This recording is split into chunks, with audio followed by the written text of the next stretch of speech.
سلام البنات، نتمنى تكونوا بخير وبألف خير وبصحة جيدة. اليوم جيت ندير معكم أوراق عنب. حطينا كاسرول، حطينا فيها الزيت، نص كاس ديال الزيت، حطينا فيها بصلة، معجون طماط ملعقتين، حطينا نص ملعقة صغيرة ديال الكمون، نص ملعقة صغيرة ديال كزبرة جافة، نص ملعقة صغيرة ديال الإبزار. حطينا هنايا ملعقة صغيرة ديال الملح، ملعقة صغيرة ديال السكر.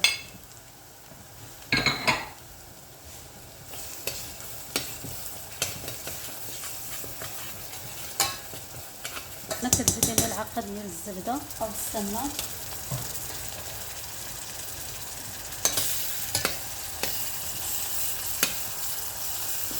وكنخوي 4 حبات طماطم معصورة،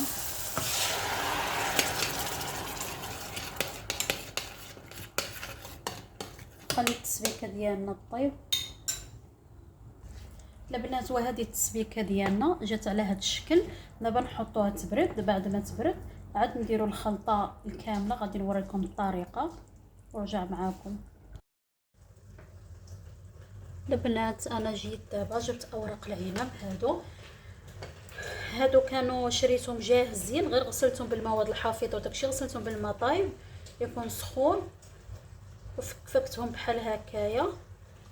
تحطوهم بحال هكا يتسقطروا في واحد الصحن اللي هو كبير. دابا كناخذ هذاك الصوص اللي صايبت معاكم، كنحط فيه هنايا عندي شوبات مع نعناع مقطع مع بقدونس وكزبره، وكنحط البنات الروز. هذا الروز ماشي الرز هذاك شو سميتو، ماشي الرز بسمتي ولا هذا رز مصري، رز يعني رطب. كتاخذوا 3 الكؤوس كتحطوهم على الخلطه. كنحطوا نص كاس تاع زيت العود يعني زيت زيتون. انا هنايا حطيت زيت عاديه، ما بين زيت زيتون وزيت عاديه نص كاس. هنا عندي دبس الرمان، كنحط 2 عاشقات كبار يعني ملاعق كبار. ها انتم البنات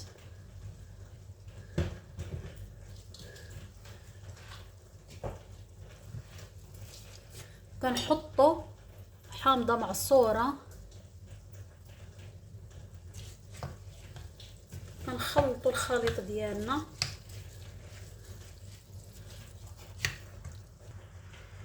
البنات هنا عندنا نص فلفله خضراء وعندنا نص بصله محكوكه، كنزيدوهم على داك الخليط ديالنا، كنزيدو كنخلطو. راه هاد الاوراق عنب لما لقيناهمش، راه انا ما شفتهمش عندنا في المغرب. تقدروا ديروا غير الملفوف وتعمروا بهاد الحشوه، تحشوه بهاد الحشوه ديروا نفس الطريقه ديال اوراق عنب، ديروهم على الملفوف او ليش. دابا هذه الخلطه تاعنا جاهزه.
البنات هنا بعد ما رصيت الاوراق عنب ديالنا ستفتهم في الطنجره كاملين، درت عليهم مرق ديال اللحم وزدت فيه دبس الرمان وزيت زيتون وغطيته بهذا الطبسيل الصحن اللي كيتقبل الحراره، وحطيته على درجه الحراره عاليه واحد 10 دقائق. شتو بدا كيغلى بحال هكا.